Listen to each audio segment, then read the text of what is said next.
예, 오늘은 2025년 2025년의 첫 맞이하는 주일입니다. 우리 하나님께 아주 영광스러운 그 찬양을 올려드린 우리 최영호 성도에게 격려의 박수 부탁드립니다. 예, 서로 좀 늦었지만 새해 인사 좀 하시기 바랍니다. 서로 바지 보면서 웃으면서 해피 뉴 이어 하시기 바랍니다.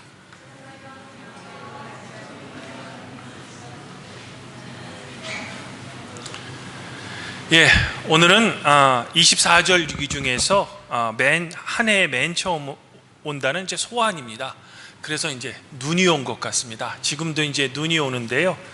아침부터 눈이 많이 내려서 좀 걱정을 했는데 우리 다행히도 청년부와 장로님들이 오셔서 아침 제설 작업을 잘 마쳤습니다. 청년부와 우리 장로님들께 큰 감사를 드립니다. 그러면 이제 사도의 인사를 드립니다. 하나님 우리 아버지와 우리 주 예수 그리스도로부터 오는 은혜와 평강이 오늘 이렇게 주일 공동 예배 참석하신 우리 모든 교회에게 함께 있기를 바랍니다. 성도 여러분, 아직은 좀 이릅니다. 그런데 이제 2월이 되면 졸업식이 있습니다. 그리고 3월 초에는 대부분의 학교들이 이제 입학식을 하죠. 그러면 우리는 왜 이런 졸업식 또는 이제 입학식을 하는 걸까요? 뭐 이런 의식 또는 의례를 하지 않아도 그 날짜가 지나면 뭐 행정적으로는 전혀 문제 없이 자동적으로 처리되는데 말입니다. 그러고 보면 우리 인간은 우리의 삶의 과정에서 여러 유형의 기념 의식 또는 이제 의례를 행하는 것 같습니다. 뭐 예를 들면 제가 앞서 말한 이제 졸업식 또는 이제 입학식뿐만 아니라 뭐 결혼식, 장례식 등 말입니다. 프랑스 출신 인류학자인 아놀드 반 제넵은 이런 우리 인간의 기념의식을 이른바 통과의례라고 명명했습니다. 이 통과의례의 개념은 인류학뿐만 아니라 사회학 분야 그리고 이제 종교학 분야에서도 매우 중요한 그런 개념이 됩니다. 어떤 의미에서 보면 우리 그리스도교의 세례도 이 통과의례로 설명할 수도 있습니다. 최근에 출간된 책 중에는 우리 인간은 의례를 갈망한다라는 그런 책이 있습니다. 이 책에서는 이런 구절을 찾아볼 수 있습니다. 사람들에게 당신은 왜 의례를 행하느냐라고 물으면 가장 전형적인 반응이 이런 거라고 합니다. 첫 번째는 좀 당혹스러워 한답니다. 그리고 순간 멈추죠. 그리고 이런 대답을 거의 대부분 한답니다. 아니, 우리가 이 의례를 왜 하느냐니 그게 도대체 무슨 말입니까? 우리는 그냥 하는 겁니다. 그게 우리의 전통이고 바로 우리이기 때문이죠. 우리의 본분입니다. 아마 지금 당장 여러분에게 여러분은 왜 예배를 드리십니까? 라고 묻는다면 이와 비슷한 다음의 대답을 할 겁니다. 아니, 왜 우리가 예배를 드리냐고요? 그냥 하는 거예요. 그리스도인이라면 마땅히 예배를 드려야 하기 때문이죠. 사실 인간의 의례에는 이유가 없습니다. 왜냐하면 우리 인간 자체가 의례이기 때문입니다. 즉 인간은 원래 의례적인 존재라는 겁니다. 다른 말로 하면 의례 또는 의식이 우리의 정체성을 형성한다는 겁니다. 그리고 어떤 의미에서는 우리의 역사의식도 이 의례를 통해 생긴다는 겁니다. 그러면 우리가 주일이면 이렇게 드리는 예배, 또 여러분이 받은 세례, 또한 예배 때 하는 공적인 신앙 고백이 왜 우리 그리스도인들에게는 그토록이나 중요한지 저는 오늘 말씀을 통해 성도 여러분들과 함께 그 이유를 좀 찾아보고자 하는 겁니다. 오늘 말씀에 따르면 예수님의 부모인 요셉과 마리아는 매해 돌아오는 6월절이 되자 이제 막 12살이 된 예수를 데리고 예루살렘으로 갔습니다. 그리고 이제 절기를 다 마치고 다시 고향으로 돌아가고자 했죠. 그러나 예수님의 부모는 고향으로 돌아가는 도중에서야 아들 예수가 자기들과 함께 있지 않은 것을 발견하게 됩니다. 그래서 놀라서 급히 아들을 찾아 예루살렘으로 돌아오죠. 그리고 마침내 사흘 후에야 예수님을 성전에서 찾게 찾게 됩니다. 근데 그들이 목격한 광경이란 아이인 예수가 부모를 찾아 우는 것이 아니라 이스라엘의 선생들 중에서 앉아서 선생들의 말을 듣기도 하고 또한 그들에게 묻기도 했다는 겁니다. 그리고 더욱 놀라운 것은 선생들이 이 어린 예수의 지혜 그리고 그분의 대답에 매우 놀랐다는 거죠. 이렇듯 선생들과 태연히 대화를 나누고 있는 아들을 보았을 때 아마 부모님은 한편으로는 안심이 되었겠지만 어떤 면에서는 당연히 화도 났을 겁니다. 그래서 어머니인 마리아가 아들 예수를 이렇게 꾸짖었다는 겁니다. 아이야, 왜 우리에게 이렇게 하였느냐? 내 아버지와 내가 얼마나 너를 찾으며 걱정하였는지 모른다 라고 말입니다. 만일 저라면 일단 머리 한번 쥐어봤고요, 소리 칠 테지만 역시 주님의 어머니인 마리아는 기품이 있는 것 같습니다. 점잖게 아들을 꾸짖는 거죠. 그런데 예수님의 대답이 더 일품인 겁니다. 왜 저를 찾으셨습니까? 내가 마땅히 내 아버지 집에 있어야 할 줄을 모르셨습니까? 라고 말입니다. 참으로 놀라운 대답이죠. 그래서인지 부모님은 어린 예수가 한 말을 제대로 깨닫지 못했다고 합니다. 그래도 어머니 마리아만큼은 예수님의 말을 마음에 두었다라고 누가는 우리에게 살짝 전하고 있죠. 그리고 이런 일들이 있은 후에 예수님께서는 부모와 함께 나사렛으로 돌아가 부모의 말씀에 순종하였다고 합니다. 그러면서 누가는 예수님께서 지혜와 키가 자라가며 하나님과 사랑에게 더욱 사랑스러워 가셨다라는 말씀을 덧붙이고 있는 겁니다. 사랑하는 성도 여러분, 오늘 누가복음에 따르면 내가 마땅히 아버지의 집에 있어야 하는 줄 모르셨습니까? 라는 이 말씀은 예수님께서 하셨던 첫 번째 말씀이 됩니다. 지금까지 예수님에 대한 예언 그리고 예수님의 사명은 모두 제3자에 의해 표현되었습니다. 예를 들면 가브리엘 천사, 세례 요한의 어머니인 엘리사벳 그리고 시몬 등에 의해 예수님이 어떤 분인가 그 소명이 밝혀졌죠. 그러나 이제 처음으로 예수님께서 스스로 자기의 소명을 알리신 겁니다. 그리고 이 말은 예수님께서 이 땅에서의 소명을 그 어린 나이에 이미 깨달으신 것처럼 보이는 겁니다.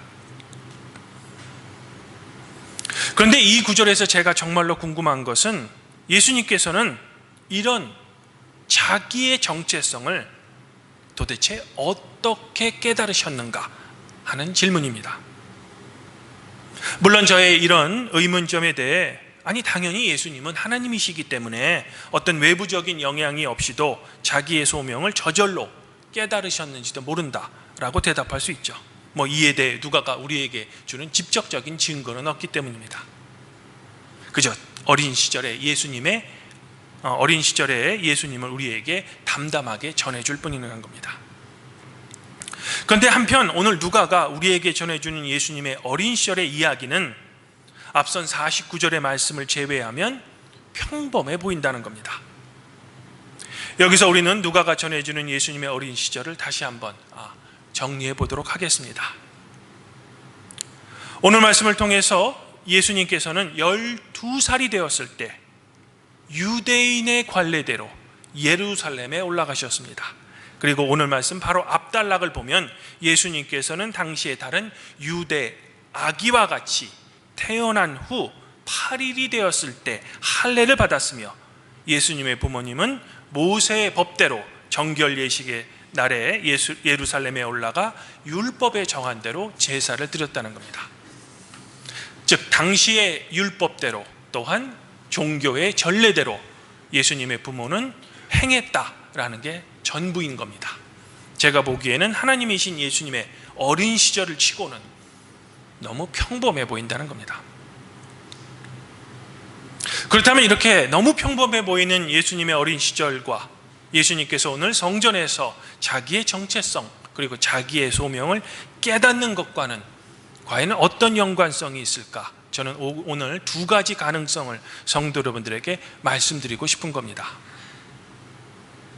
첫 번째 가능성은요, 예수님께서 당시 유대 아이들처럼 받았던 율법 교육 그리고 절기에 따른 예루살렘 방문 등에 이스라엘의 전통적인 종교교육을 통해서 예수님께서는 비로소 자신의 정체성과 소명에 대해 자각하실 수 있었다는 겁니다. 물론 예수님께서는 앞서 말씀드린 대로 진정으로 하나님이시기 때문에 이런 어린 시절의 율법교육 또는 성전의 종교교육이 예수님에게는 영향을 끼치지 않았을지도 모릅니다. 그러나 제 생각에는 예수님의 어린 시절 율법교육 그리고 성전 생활은 예수님께서 자기의 소명을 깨닫고 후에 당신의 사역을 펼치는데 아주 중요한 역할을 하셨을 것 같다라는 겁니다. 그리고 두 번째 가능성은 바로 예수님의 어머니인 마리아의 영향이 있었을 것이라는 겁니다. 이미 마리아는 천사 가브리엘을 통해 그리고 엘리사벳, 사가랴를 통해 예수님에 대한 예언을 들었습니다. 또한 아기 예수가 탄생하셨을 때 찾아온 목자들의 말을 자기의 마음에 새기어 생각했다라고 누가는 우리에게 전해줍니다. 더불어 노인 시므온이 아기 예수를 안고 찬가를 불렀을 때 마리아는 칼이 자신의 마음을 찌르는 듯하는 감정을 느꼈다라고 합니다. 즉 이런 예수님의 예언을 들은 마리아의 자녀 교육이야말로 어린 예수로 하여금 당신 자신의 사명을 깨닫는데 큰 영향을 끼쳤을지도 모른다는 거죠. 이를 정리하면 당시 유대 아이라면 다 받았을 할례 그리고 율법 교육 더불어 어머니 마리아의 종교 교육이 어린 예수가 성전에서 당신 자신의 정체성 그리고 소명을 깨닫는데 매우 큰 영향을 미쳤을 거라는 겁니다. 그러면 지금까지 제가 제시한 이 두 가지 가능성에 대한 우리의 현대적인 적용은 과연 무엇일까요? 그 첫 번째 적용은 우리 청소년과 청년들의 말씀 교육과 교리 교육이 될 겁니다. 현대의 부모들은 예나 지금이나 자기의 자녀들이 훌륭한 사람이 되기를 소망합니다. 그래서 많은 돈을 들여 학원에 보냅니다. 그러나 정작 가장 중요한 하나님의 말씀 교육은 현재 얼마만큼 중요시되고 있는가 정직하게 물어봐야 할 겁니다. 사실 하나님의 말씀보다는 성공을 위한 학원 교육을 더 중요하게 생각하는 것이 우리의 교육의 현실이 아닙니까? 여기서 제가 들은 유대인 교육의 이해를 한 가지 성도 여러분들에게 전하고 싶습니다. 유대 아이들은 크게 두 가지 종류의 교육을 받는다고 합니다. 첫 번째 교육은 바로 토라, 율법 교육이죠. 거의 암기할 정도로 어렸을 때부터 반복해서 시킨다고 합니다. 그리고 이 토라 교육 위에 비로소 세상의 지혜인 여러 가지 학문을 올려놓는다고 합니다. 그리고 이렇게 하는 이유는 세상의 지혜의 원천인 하나님의 말씀 그리고 하나님의 율법 위에 건전한 소명의식과 직업의식을 유대 아이들에게 쌓기 위함이죠. 그래서 유대 아이들은 하나님께 주신 말씀과 그 율법 위에 자기의 소명의식을 자연스럽게 깨닫는다고 합니다. 그리고 두 번째 적용은 바로 우리가 지금 함께 드리고 있는 예배 그리고 교회의 여러 가지 예식 그리고 의례적인 면의 적용이죠.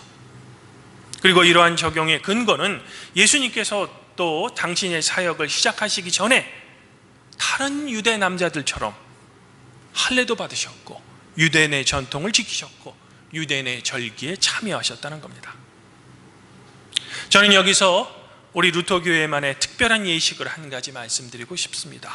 그것은 바로 견신례입니다. 우리 교회의 전통 교회법에 따르면 유아 세례를 받은 아이들의 경우 13세가 되면 일정 기간의 견신 교육을 받고 견신례라는 예식을 통해 자기가 받은 유아 세례를 교회 공동체 앞에서 다시 확인합니다. 그런 후에 교회의 정식 수찬교인이 됩니다. 저는 이 견신 교육이 우리 루터교회뿐만 아니라 우리 팔복교회에 다시 좀 활성화되기를 소망하고 있는 겁니다. 그리고 저는 이 시점에서 우리 팔복교회 교회 학교를 생각해 보지 않을 수 없습니다. 지금 우리 팔복교회 교회 학교의 현실은 매우 미약합니다. 그러나 이런 현상은 단지 우리 교회만의 현상은 아닙니다. 몇몇 교회를 제외한 우리 전체 한국교회의 현실입니다. 그렇다면 왜 이런 현상이 우리의 교회 내에 일어났을까? 목회자들의 잘못일까? 맞습니다. 저와 같은 사역자들에게 가장 큰 책임이 있습니다. 그래서인지 재직회 때나 부처장 회의를 보면 자주 나오는 건의사항이 교회학교와 학생부 그리고 청년회에 대해 관심을 가져야 한다고 성도님들은 많이 말씀하시죠. 왜? 교회의 미래이기 때문입니다. 근데 저는 여러분에게 대단히 죄송하지만 이것이 꼭 저와 같은 목회자의 잘못인가? 라고 한번 묻고 싶은 겁니다. 정말로 오로지 저와 같은 목회자의 잘못인가? 그리고 죄송하지만 1차적인 책임은 목회자에게만 있지 않습니다. 부모님에게도 있습니다. 주님 안에서 한영지자매인 팔복교회 성도 여러분, 다음 세대에게 우리의 신앙의 유산을 물려주는 것은 매우 중요합니다. 저희 이런 주장에 대해 팔복교회 그 어떤 성도님도 반대하지 않으실 겁니다. 그러나 신앙의 유산을 물려주는 것은 하나님의 목만은 아닙니다. 저와 같은 목회자의 목만도 아닙니다. 가장 중요한 목은 가정의 어른인 부모의 몫입니다. 오늘 말씀에서 예수님의 부모인 요셉과 마리아는 율법에 따라 아기 예수를 위한 제물을 드렸고 절기를 따라 예루살렘에 올라갔습니다. 우리의 눈에는 너무나 평범해 보입니다. 그러나 이렇게 평범해 보이는 신앙생활과 율법 교육이 어쩌면 예수님의 사역에 가장 중요한 토대가 되었을 겁니다. 예수님의 지혜가 자라는데 자양분이 되었겠죠. 그런 의미에서 우리는 우리의 교회의 미래를 위해서 다음 세대의 말씀 교육을 중요시해야 될 겁니다. 이 말씀 교육이 내가 하고 싶은 것이 무엇인지도 그저 고민하지 않고, 또한 하나님께서 아이에게 준 소명이 무엇인지도 모르고 그저 점수에 맞춰 학과를 선택하고, 그리고 그 학과를 선택하는 데 있어서 취업이 잘 되는 학과를 우선시하는 우리나라 사회 현상 속에 교회를 다니는 아이들에게 정체성과 소명을 깨닫게 해줄 것이라는 겁니다. 물론 이러한 저의 주장은 우리 목사님은 너무 낭만적이고 비현실적이고 원론적인 주장만 하신다라고 말씀하실 수도 있을 겁니다. 그러나 제가 담대하게 말씀드린 것은 이것은 우리 인간의 역사에서 변치 않는 진리라는 겁니다. 제가 지난해 감사드리는 것은 청년부가 우리 교회에 조직되고 활성화되었다는 겁니다. 아마 저의 설교에 대해 청년부가 결성되었으니 지금 교회학교 교사를 우리 청년부가 헤어졌으면 좋겠다라고 생각하실 성도가 계실 겁니다. 몸이 아프고 너무나도 바쁜 나는 제발 아니고 말입니다. 하지만 교회 사역은 누가 아닌 내가 해야 되는 겁니다.